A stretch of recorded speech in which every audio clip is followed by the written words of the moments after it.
Melbourne వేదికగా భారత్తో జరుగుతున్న బాక్సింగ్ డే టెస్టులో ఆస్ట్రేలియా భారీ స్కోర్ దిశగా దూసుకెళ్తోంది. టాస్ గెలిచి ముందుగా బ్యాటింగ్ ఎంచుకున్న ఆస్ట్రేలియా తొలి రోజు ఆట ముగిసే సమయానికి 6 వికెట్ల నష్టానికి 311 పరుగులు చేసింది.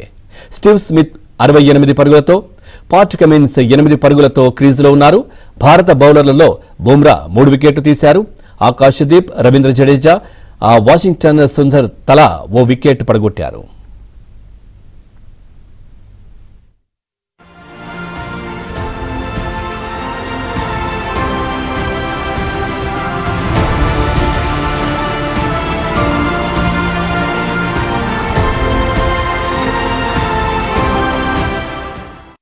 మెల్బోర్న్ వేదికగా భారత్తో జరుగుతున్న బాక్సింగ్ డే టెస్టులో ఆస్ట్రేలియా భారీ స్కోర్ దిశగా దూసుకెళ్తోంది. టాస్ గెలిచి ముందుగా బ్యాటింగ్ ఎంచుకున్న ఆస్ట్రేలియా తొలి రోజు ఆట ముగిసే సమయానికి 6 వికెట్ల నష్టానికి 311 పరుగులు చేసింది. స్టీవ్ స్మిత్ 68 పరుగులతో, పాట్ కమిన్స్ 8 పరుగులతో క్రీజులో ఉన్నారు. భారత బౌలర్లలో బుమ్రా 3 వికెట్లు తీశారు. ఆకాశదీప్, రవీంద్ర జడేజా, వాషింగ్టన్ సుందర్ తలా ఓ వికెట్ పడగొట్టారు.